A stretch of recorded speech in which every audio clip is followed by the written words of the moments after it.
Alors bonjour, comme la plupart d'entre vous le savez déjà, mon nom est Sylvie Groslot et je vous propose aujourd'hui un petit message sur l'unité du corps. Alors je vais commencer par vous partager quelques versets. Colossiens, chapitre 1, verset 10, Éphésiens, chapitre 4, de 1 à 7, Éphésiens, chapitre 4, verset 16. Ces versets nous expriment qu'il y a finalement un seul corps dont Jésus-Christ lui-même en est la tête. Ce corps est composé de la multitude de tous les disciples de Jésus partout à travers le monde. Il représente aussi l'épouse de Christ, l'Église, sa bien-aimée, mise à part et qui lui appartient. Dans le premier épître aux Corinthiens, au chapitre 12 et au verset 26 plutôt, pardonnez-moi, l'apôtre Paul nous dit que lorsque quelqu'un souffre, lorsqu'un membre du corps souffre, tous les membres souffrent avec lui. Paul nous dit également un peu plus loin dans Romains au chapitre 12 et le verset 5, de nous réjouir avec ceux qui se réjouissent et de pleurer avec ceux qui pleurent. Une façon de m'exprimer un petit peu plus simplement serait de vous donner un exemple. Disons que je fais mon ménage et que tout à coup, bang, je me frappe la petite orteil sur le mur, puis je me manque pas. Ma bouche va s'ouvrir, va crier, mon corps entier va vouloir s'asseoir, mon cœur va accélérer, et ainsi de suite. Pourquoi?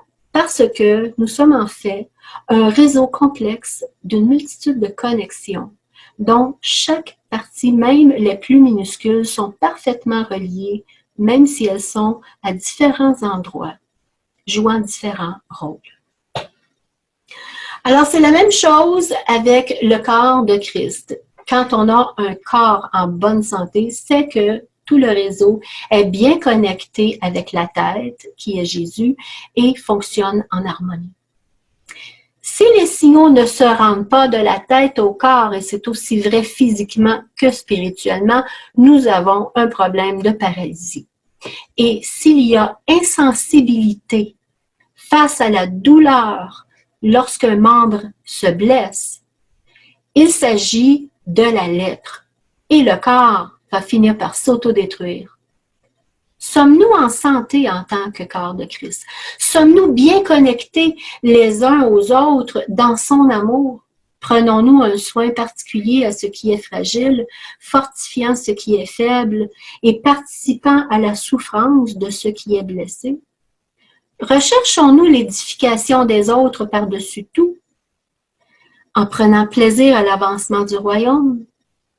Mon message n'est pas pour condamner ou pour décourager qui que ce soit. Au contraire, c'est plutôt une invitation pour chacun de nous à se réexaminer soi-même et à réévaluer où est notre cœur. Est-ce que mon cœur est tout à fait en Jésus, lui qui est la tête de ce corps auquel j'appartiens? Ou bien est-ce que mon cœur est engourdi et tourné sur moi-même, m'empêchant d'être sensible aux autres? Ai-je une vision de salon ou une vision entière spirituellement? En ces temps de COVID-19, où la planète entière est en état de crise, j'aimerais vous inviter également à vous rappeler de nos frères et sœurs qui sont persécutés et qui souffrent sans répit, trop souvent oubliés dans le silence. Nous avons en ce moment une opportunité unique parce qu'on est dégagé de la frénésie sociale habituelle, de nos horaires de fou et de notre routine si exigeante. Alors, on a cette opportunité de nous tenir sur la brèche pour nos frères et sœurs en détresse autour de nous partout dans le monde. Pensons aux épouses et aux enfants aussi qui sont pris dans un cycle de violence durant ce temps où la majorité des gens sont confinés et où malheureusement le commerce d'alcool et de cannabis demeure ouvert. Il y a un temps pour chaque chose, nous dit l'Ecclésiaste. Je vous suggérerais que c'est le temps idéal pour réfléchir se reconsacrer, se reconnecter les uns aux autres, intercéder pour ceux qui sont durement touchés, que ce soit par le virus, les épreuves de la vie ou les persécutions. Soyons unis en servant le Seigneur d'un même cœur et d'une même pensée. Réapprenons à nous aimer les uns les autres en recherchant la face de Dieu et en offrant un témoignage de vérité et de compassion en Jésus. C'est lui d'ailleurs qui nous dit que c'est à ceci que tous reconnaîtront que nous sommes vraiment ses disciples. Prions ensemble. Seigneur, on te remercie, Seigneur, de cette grâce incroyable que tu nous as donnée de pouvoir te connaître, Seigneur.